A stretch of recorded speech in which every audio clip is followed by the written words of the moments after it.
Olá pessoal, sejam muito bem-vindas e muito bem-vindos à nossa oitava parte da análise do livro A Arte da Política, a História que Vivi, de Fernando Henrique Cardoso. E nestas páginas, já se aproximando do meio para o fim, por volta da página 350 a 400, podemos aqui perceber as dificuldades que Fernando Henrique Cardoso teve com a sua governabilidade, com a sua possibilidade de colocar a agenda que ele tinha planejado à frente para o país, nas suas negociações com o Congresso. E é assustador a precisão dos comentários, até mesmo para os dias atuais, como se nada tivesse mudado no sistema político e econômico do país. É muito assustador porque parece que o que ele comenta aqui nestas páginas é exatamente o que acontece nos dias de hoje. Se pensarmos na guerra conflagrada que nós temos no Executivo com o Legislativo, hoje no mês de julho de 2025, nós podemos perceber que o comentário do Fernando Henrique Cardoso poderia ser muito bem sido feito pelo Luiz Inácio Lula da Silva. Mas aqui na página 378 nós temos o seguinte: há algo de inerente ao modo de funcionar do sistema político brasileiro que torna esse relacionamento instável, sob pena de permanente crise. Enquanto não se modificarem as regras eleitorais e não for possível estabelecer novas bases para consolidar os partidos, haverá uma luta contínua e fragmentada entre o governo e o resto do sistema político. O governo terá que fazer e refazer continuamente alianças com partidos, dissidências e mesmo lideranças individuais na tentativa de levar adiante a agenda.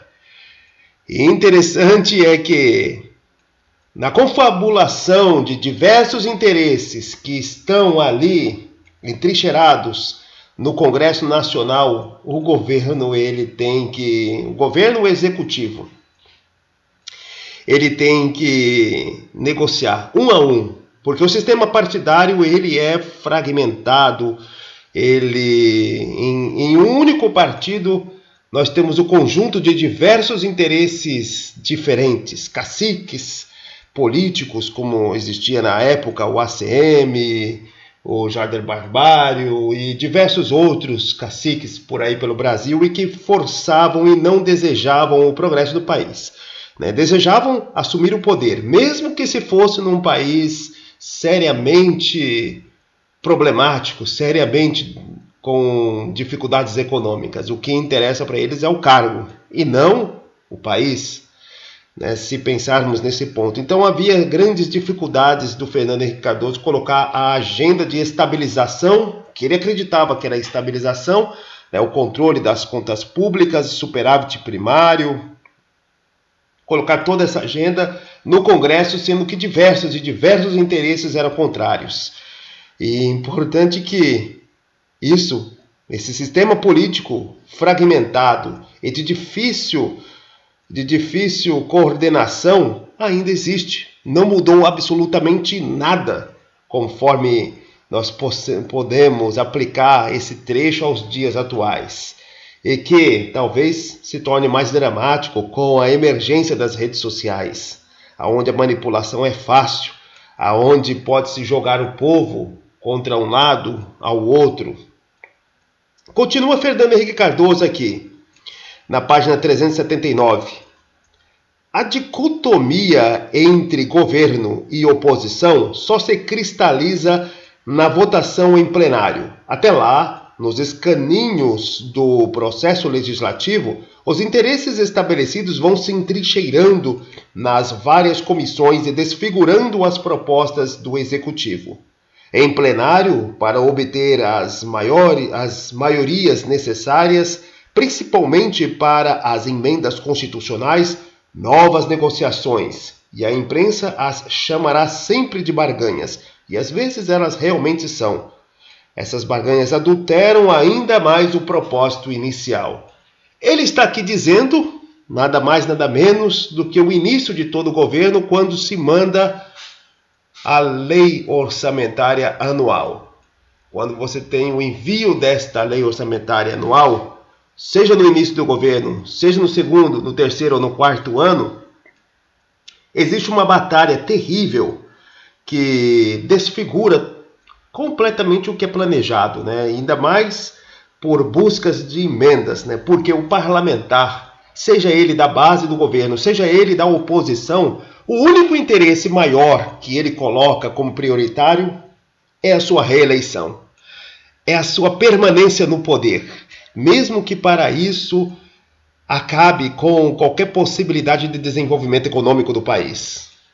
Então, a necessidade desse parlamentar é que ele tenha cada vez mais abocanhado verbas para ele mandar para o seu reduto eleitoral, ele fazer um gracejo ao reduto eleitoral, que o reduto eleitoral receba lá qualquer migalha em forma de verba, e ele diz, foi o deputado tal que enviou essa, e continuam votando nesse deputado, e ele se reelege, ele permanece no poder, ele permanece nas estruturas do poder.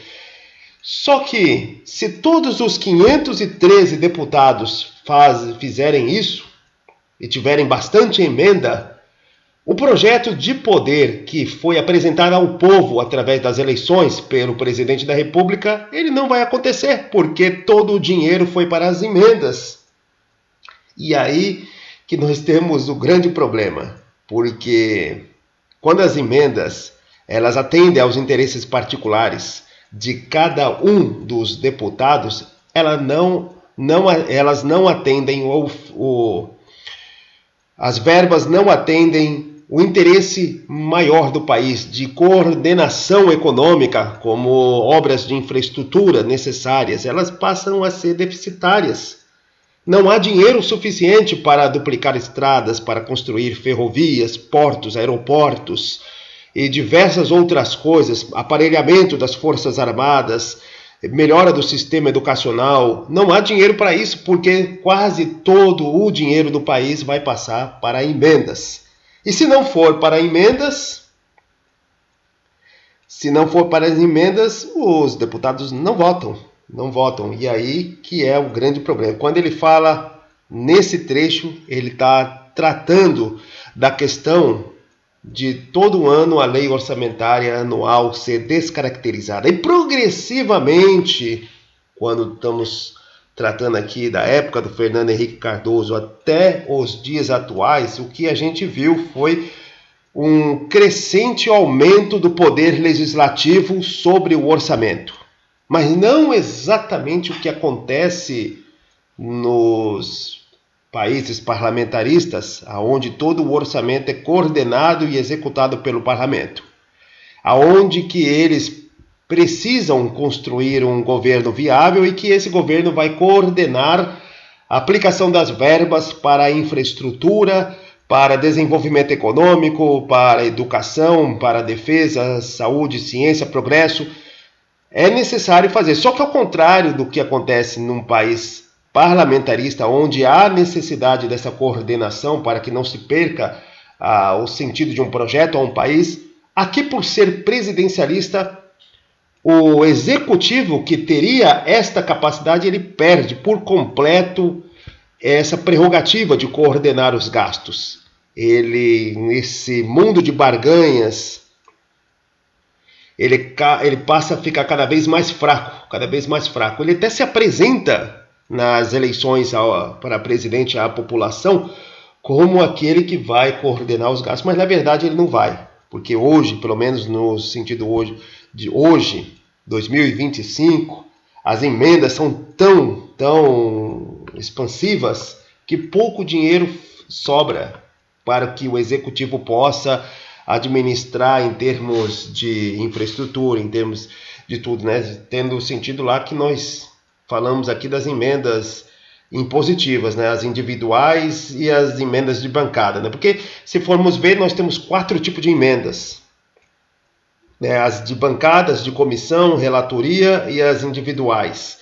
né? Só que são obrigadas a serem cumpridas pelo presidente, as de bancada e as de individuais.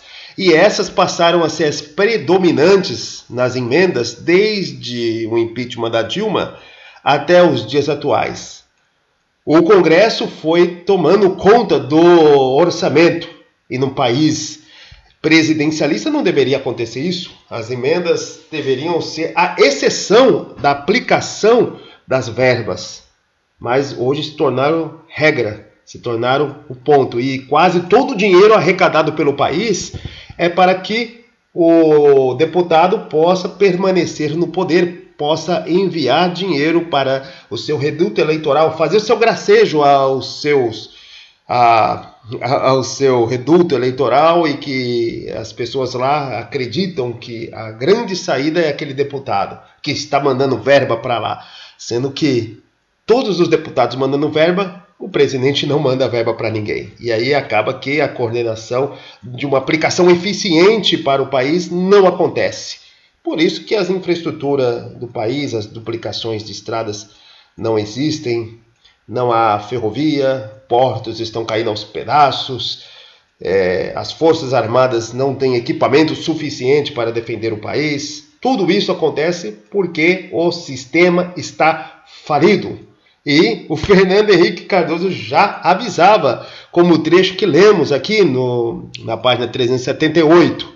Há algo inerente ao modo de funcionar do sistema político brasileiro que torna esse relacionamento instável. Relacionamento que ele diz é do executivo com o legislativo, sob a ameaça permanente de crise. Enfim, já se dizia ali, naquele momento, por volta dos anos de 1990, no governo do Fernando Henrique Cardoso, que existia problemas na organização de nossa democracia e que é crônico, já se arrasta até os dias de hoje, causando dificuldades maiores e talvez sejam responsáveis pelo não crescimento econômico de nosso país.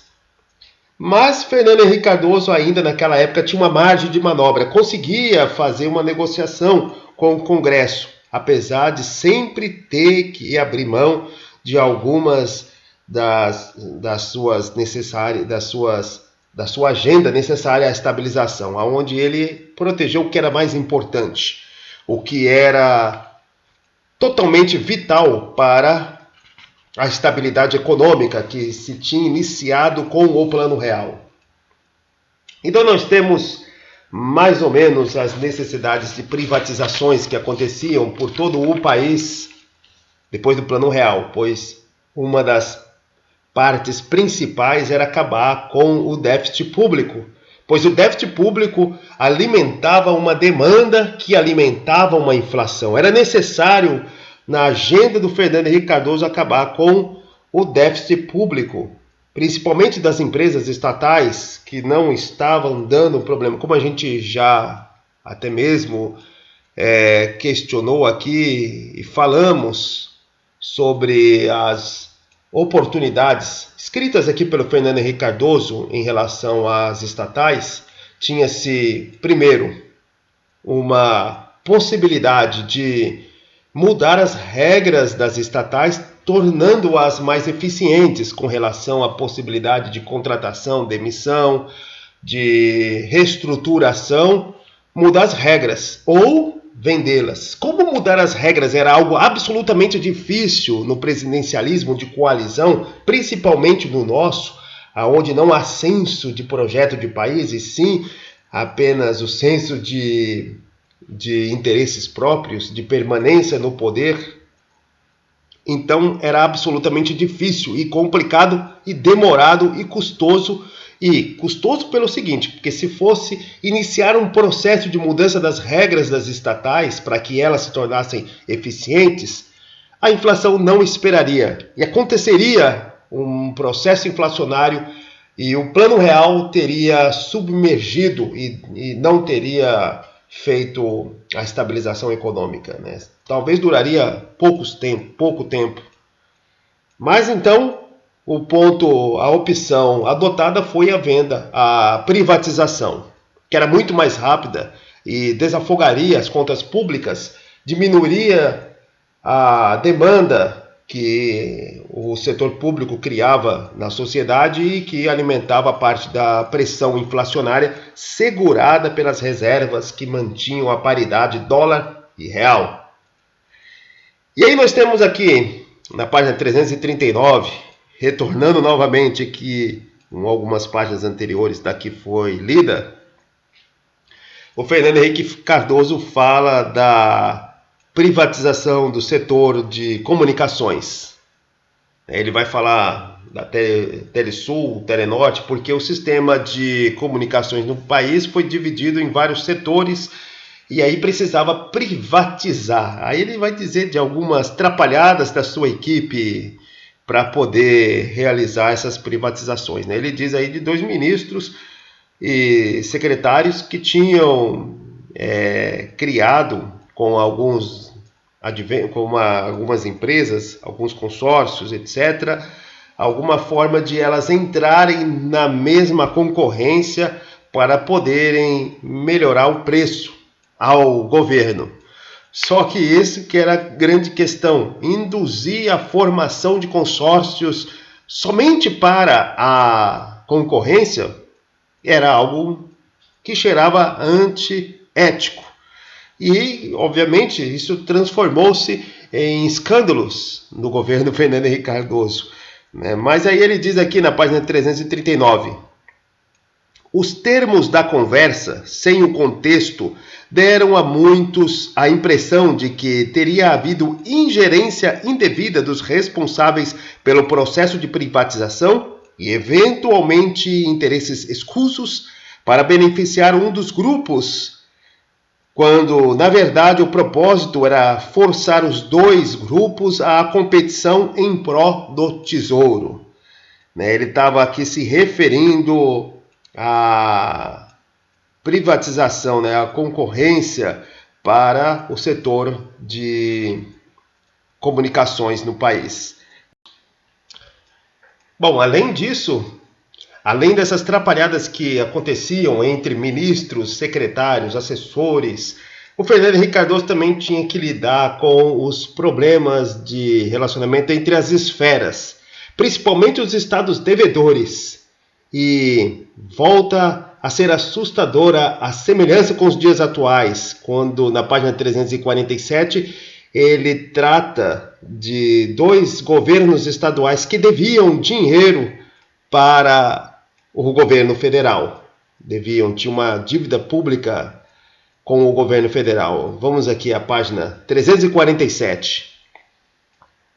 Com efeito, no mesmo dia em que, nas circunstâncias a que já aludirei, o câmbio flutuou, telefonou ao ministro Carlos Veloso, do STF, comunicando-me que concedera liminar em mandado de segurança proposto pelo governo do Rio Grande do Sul, comandado há poucos dias por Olívio Dutra, do PT, para, em vez de pagar em moeda a dívida gaúcha com a União, depositar o valor contestado da parcela vencida sob a forma de penhora de bens imóveis do Estado, até que a Justiça decidisse sobre a legitimidade dos débitos.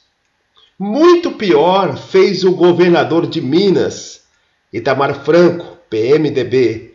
Ele havia perdido a indicação para concorrer à presidência por seu partido, como vimos, o que deixara o PMDB livre para me apoiar. Inconformado, desencadeou verdadeira guerra de guerrilha contra o governo federal.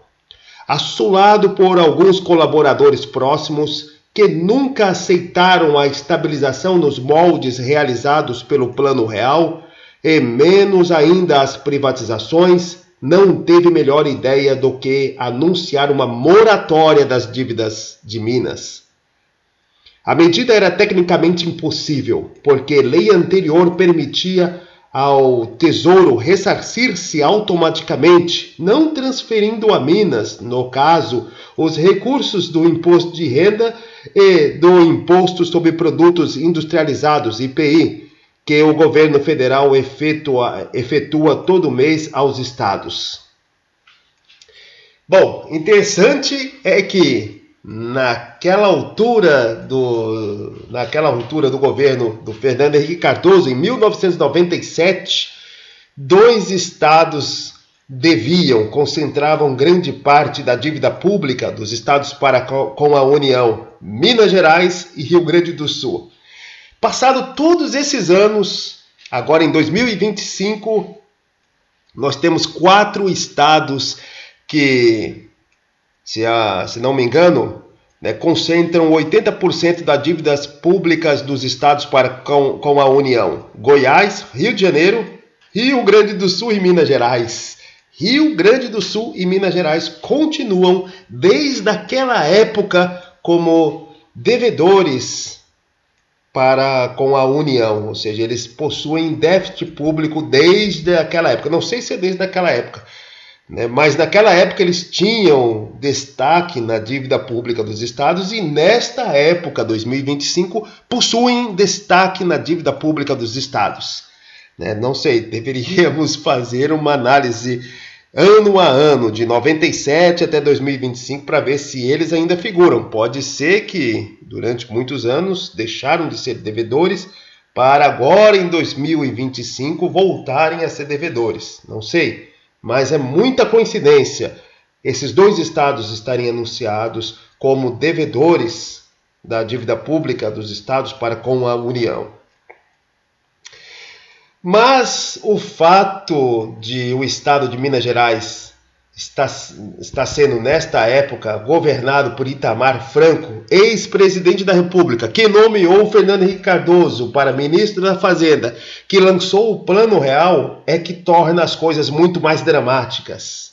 Muito mais dramáticas porque Fernando Henrique Cardoso passou a ser o pai do Plano Real, enquanto que Itamar, ele queria que ele tivesse o reconhecimento pelo Plano Real.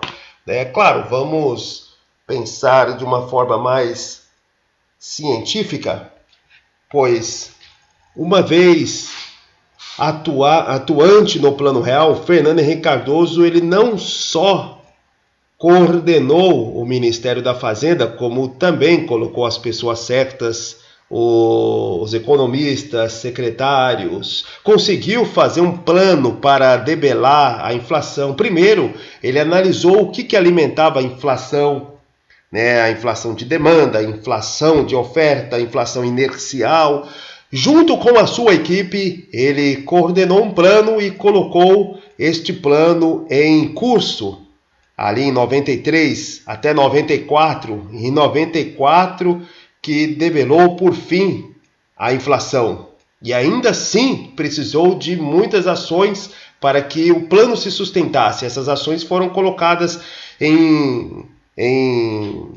de forma concreta em 95, 96, 97, 98, 99, 2000, 2001, 2002. E o Itamar Franco, o que ele fez? Ele nomeou o Fernando Henrique Cardoso. Então, se pensarmos na coordenação direta daquela que realizou o Plano Real, é o Fernando Henrique Cardoso. Se pensarmos dessa maneira.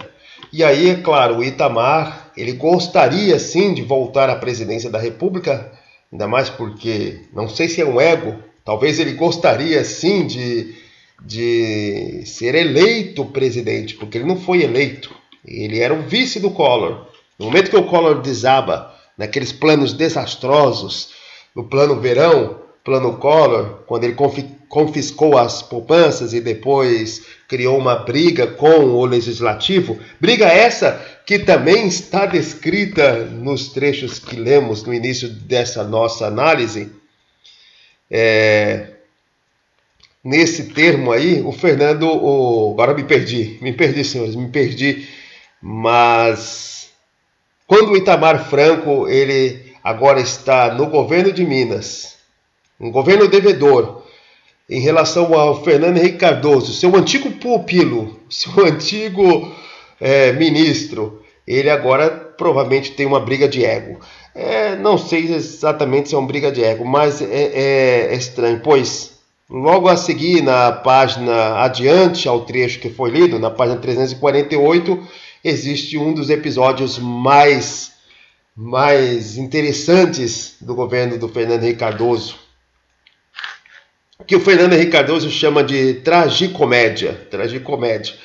Diz aqui na página 348: a tragicomédia persistiu meses afora, perdendo o impacto nos mercados à medida que a opinião pública se apercebia do ridículo de algumas ações. Por exemplo, cercar a sede do governo mineiro, o Palácio da Liberdade, em Belo Horizonte, com soldados de elite da PM em uniformes de combate, até com máscaras no rosto, para defender Minas, entre aspas, defender Minas de um iminente ataque federal, ou acantonar tropas da PM às margens da represa de Furnas, sob o pretexto de exercícios de rotina, mas como se fora com o objetivo de resistir a qualquer tentativa de privatização da estatal federal tão cara aos mineiros.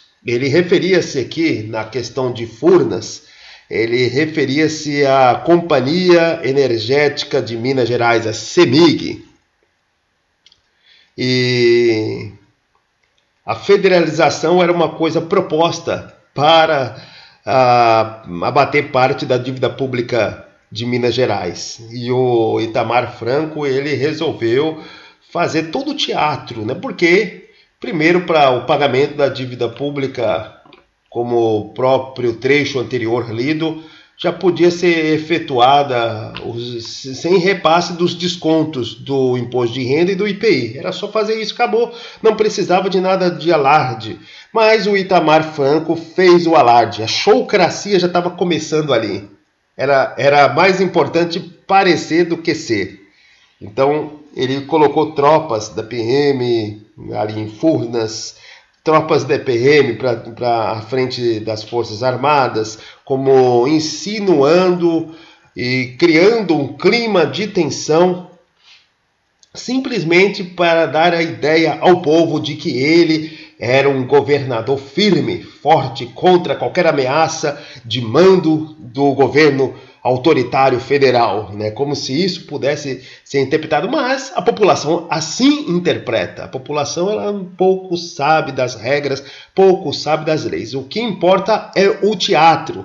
E hoje, ao contrário dessa época, hoje o teatro pode ser feito até de forma mais fácil hoje nas redes sociais. O que importa é lacrar, né? Mas naquela época não tinha redes sociais, era importante lacrar de outra forma, né? De uma forma até muito mais televisiva, colocando elites da PM, forças armadas, né? Quer dizer, contra as forças armadas, né? Insinuando qualquer tipo de conflito que nunca existiria, não aconteceria. A elite mineira não estava pensando nisso, não existia nenhum interesse de um confronto entre forças armadas e tropas da Polícia Militar de Minas Gerais. Mas era necessário que a população soubesse disso para ele angariar, mesmo pressionado contra as dívidas públicas de Minas, era necessário aparecer, fazer essa simulação para que pudesse render alguns votos, para que ele não saísse dessa pressão do governo federal em relação à dívida pública de Minas Gerais, sem sair com a cabeça erguida diante da população.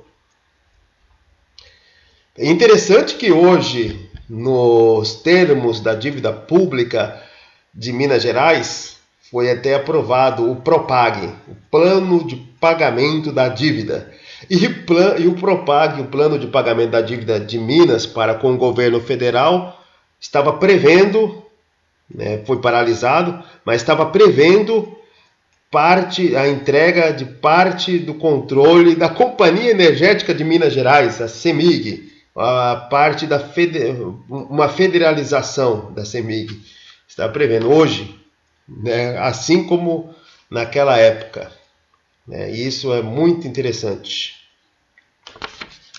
Mas vamos à parte mais importante, é que até foi dito um pouco do trecho com relação ao câmbio flutuante, pois Desde que o Fernando Henrique Cardoso lançou o Plano Real em 94, ele manteve uma âncora fixa, o câmbio fixo, R$1, $1, R$1, $1, porque desta forma ele conseguia de alguma forma manter o controle inflacionário, pois assim que ele conseguia fazer com que obtivesse essa paridade R$1, $1, a população desejosa de consumir, ela consumia produtos de fora, né? Aliviando a pressão produtiva no país. Porque no momento que abriu-se a importação, que já estava acontecendo, né? Foi antes do Fernando Henrique Cardoso, ele já diz no livro que ele não é o responsável pela abertura econômica, ele só colocou um pouco a mais à frente, porque a abertura econômica de uma forma irrestrita, que poderia ser aos poucos para que as empresas brasileiras tivessem tempo de se adaptar, mas ela foi restrita, começou no Fernando Collor. A abertura total foi no Fernando Collor, e essa abertura total gerou um grande desemprego, gerou problemas e ainda mais pressionou a inflação. Uma vez resolvida a questão da inflação, era necessário que a pressão por demanda, né, uma vez que teve-se a paridade dólar-real, a renda do brasileiro ela aumentou, né, mesmo que seja fictícia. Não foi fictícia, porque assim que tinha a renda X, no dia seguinte, quando se tinha muita inflação, a renda já caía de X para baixo, né? No momento que tem-se inflação, aquele X vai ser X durante o mês todo. E, ou seja, toda a população ela vai ser desejosa de gastar todo aquele dinheiro que ela tinha durante o mês inteiro, né? Onde não havia mais inflação, ela podia guardar e gastar da forma que ela quisesse e gerava uma pressão. Como que no Brasil o sistema bancário estava com problemas seríssimos, como a gente pontuou, que os bancos estavam falindo um atrás do outro, porque até então não sabiam trabalhar como bancos, como avalistas, eles trabalhavam no floating, na enganação, então não havia setor de empréstimos para o setor produtivo. O setor produtivo não tinha aonde pegar dinheiro para expandir a sua produção. Como não tinha, havia pressão inflacionária, não havia expansão da produção, e não havendo expansão da produção, a inflação. Mas isso aí foi contornado com a abertura econômica, ou seja, podia se comprar tudo lá fora. E não havia necessidade de expandir a produção interna. É claro que depois os efeitos são nefastos, né? O fechamento de empresas. E aí que o Fernando Henrique Cardoso ele temia uma inflação cada vez maior se houvesse a flexibilização do câmbio. Mas ele sabia que tinha que flexibilizar o câmbio, porque o câmbio fixo ele estava subsistindo com o empréstimo do FMI. Havia um empréstimo do FMI desde a negociação lá no governo Collor. Essa negociação pelo Malan foi feita durante anos e anos para que a dívida pública brasileira, a dívida externa brasileira pudesse ser renegociada e o Brasil pudesse voltar no circuito internacional de investimentos. E os ataques especulativos cada vez maiores e o real com o dólar tendo a paridade, ele tinha dois objetivos. Primeiro, o objetivo era manter o padrão de renda do brasileiro estável, né? Quando se tem inflação, o padrão ele vai diminuindo conforme a inflação avança. Segundo, a previsão de contratos, né? Quando é R$1 com dólar, você pode fazer contratos que, se o governo segurar por muito tempo este câmbio fixo, ainda assim pode-se prever muito bem nas negociações os ganhos, os gastos, né? Acaba que se compete de igual para igual com qualquer outra empresa no resto do mundo. Mas tem-se essa possibilidade, a renda permanece estável, ela nem cresce nem diminui, e os contratos eles são altamente previsíveis. Era essa a forma. Só que para fazer isso, o governo tem que controlar a quantidade de dólar que entra e sai do país através de gasto da sua reserva. A sua reserva era toda de empréstimo do FMI. E cada vez que tinha um ataque especulativo, a reserva ia embora facilmente. E todo o dinheiro emprestado pela FMI estava desaguando para a manutenção de um câmbio fixo. Então o Fernando Henrique Cardoso sabia que o Brasil não tinha fôlego para manter o câmbio fixo por muito tempo. Tinha que ter um câmbio flutuante. Tinha que transicionar para isso.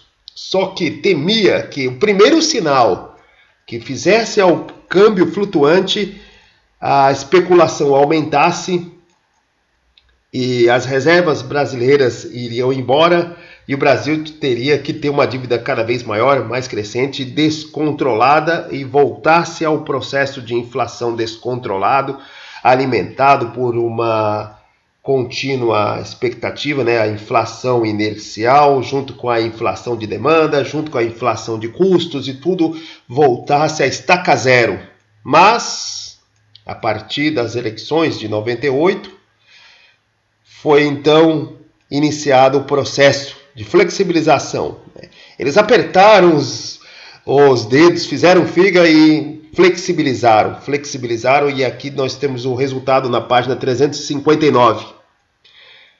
Diz o Fernando Henrique Cardoso, achava o que ocorrera algo normal, no início de uma experiência nova com o câmbio flutuante.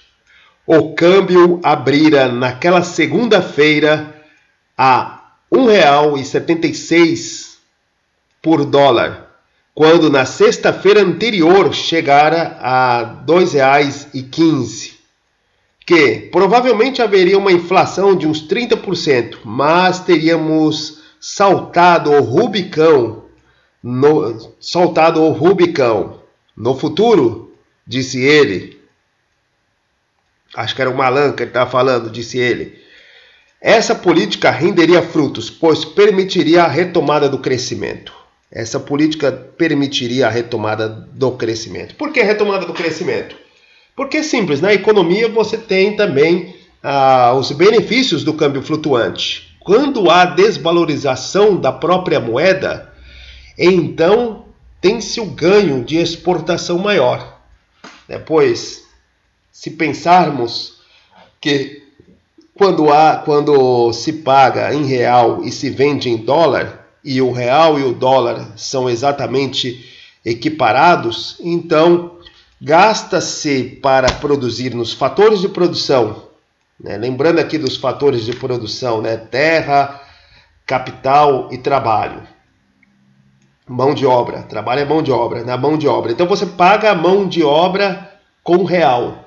E quando vende o produto lá fora, vende a dólar. Se você paga 100 reais para a mão de obra e vende a 150 dólares, você vai ganhar 50 reais, porque é 1 para 1. Agora, quando o dólar está acima do real, obviamente você vai pagar em real e vai vender em dólar. Só que você vai pagar muito menos em real. Você vai pagar os mesmos 100 reais, mas os 150 dólares que você vai ganhar lá fora vai ser muito maior do que anteriormente. E aí, é claro, tem-se essa perspectiva de desvalorização. Só que a desvalorização da própria moeda ela não pode ser de uma forma contínua, porque se for uma forma contínua ela pode perder o controle e se transformar em inflação inercial, inflação. Então, toda forma que existe na desvalorização você privilegia a exportação. Só que o efeito colateral é a diminuição da renda interna. A renda do brasileiro ela diminui. Só que a exportação melhora, né? A competitividade do produto lá fora melhora, porque ele está pagando para ser produzido em real, numa moeda menor, e está ganhando numa moeda maior. Só que a renda nacional do brasileiro. Por isso que a desvalorização ela não pode ser nem muito, mas ela tem que ser. Ela melhora a exportação, mas ela não pode desgastar por completo a renda nacional. E aí por isso que ele fala que poderia permitir a retomada do crescimento. E realmente vai acontecer. Logo depois, no governo do Lula, no período do governo do Lula, vai acontecer esse tipo de crescimento, com uma moeda ali mais ou menos em R$3 para $1. Em seguida, o Fernando Henrique Cardoso ele diz: do nosso lado, Malan, Amauribi, Pedro Parente e Armínio Fraga passaram a formular sobre minhas vistas o que veio a ser depois uma nova política macroeconômica que continuou sendo seguida no governo Lula, baseada em 3 pontos: câmbio flutuante, metas de superávit primário e metas de inflação. Este é o ponto principal, que a partir dali passou a ser a sinalização da política macroeconômica ao mercado financeiro, que seria seguida, e até hoje é seguida, apesar de que o câmbio flutuante continua e as metas de inflação continuam, né? As metas de inflação alcançou as metas de inflação, então a tendência é que o Banco Central diminua as taxas, a taxa de câmbio, quer dizer, a taxa básica de juros. Agora, não alcançou, o Banco Central, na tendência, é aumentar. É claro que o Banco Central não vai olhar apenas as metas de inflação, vai olhar todo o cenário internacional, o cenário da economia, o cenário do superávit primário. E aí que nós vemos essa terceira parte aqui, que é a meta de superávit primário. O Brasil teve superávit primário desde 2001, desde 2001 até 2016 teve superávit primário, onde o Brasil acumulou uma reserva gigantesca, a ponto de pagar o FMI, e além de pagar o FMI, o Brasil pôde até mesmo comprar títulos da dívida pública americana, tornar-se um dos maiores credores dos Estados Unidos. O Brasil transformou-se. E em 2016 passou a ter déficit. E o Brasil aguenta todo esse déficit de 2016 até 2025 porque teve muito superávit. É claro que se continuar durante muito mais tempo, uma hora vai acabar as reservas e o Brasil vai voltar a precisar de ajuda ou do Banco dos BRICS, ou do FMI, ou de qualquer outra coisa. Mas mantém-se até hoje a busca pelo déficit zero ou pelo superávit primário, né? Pelas metas de superávit primário, que até agora não teve. Desde 2016 o Brasil só está tendo déficit e déficit. Para terminar a nossa análise desta parte 8, interessante é o trecho da página 375, que não vai aqui tratar nem do câmbio flutuante, nem das relações com os estados e nem das trapalhadas dos seus ministros e assessores. Ele vai falar do diálogo que ele teve ao final do governo, depois de todo o país saber da vitória do Lula em 2002, para assumir em 2003, e desse diálogo que ele teve com o presidente do Banco Central indicado pelo Lula. O presidente do Banco Central indicado pelo Lula era o Henrique Meirelles. Henrique Meirelles, aquele lá que vai dizer chama o Meirelles. E que nós temos aí o nosso livro, do Meirelles, né? Foi escrito pelo Meirelles, mas que comentamos de início ao fim e está no nosso canal. Mas o interessante é que é a mesma data que ele conversou aqui e que também está no livro do Meirelles. As duas coisas estão no livro do Meirelles e está aqui também no livro, apesar das versões serem um pouco diferentes, né? O Fernando Henrique Cardoso, ele diz para o Meirelles, aqui na página 375, felicitei-o, mas lembrei, você terá que renunciar ao mandado e se afastar do PSDB. Meirelles, então, me pareceu surpreso com a segunda ressalva. Ele, de qualquer maneira, teria que renunciar ao mandado. Isso era simples. Mesmo assim, indagou. Mas preciso sair também do partido? Claro, eu respondi.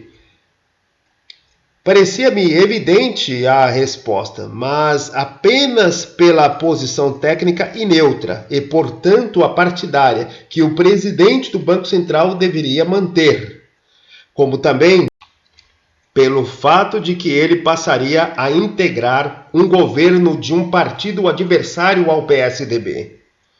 Então é interessante tratarmos desse trecho, porque o Meirelles ele não descreve exatamente desse jeito, né? Ele descreve dando a entender que o Fernando Henrique Cardoso teria o induzido a ser expulso, entre aspas, ou ser obrigado a se retirar do PSDB.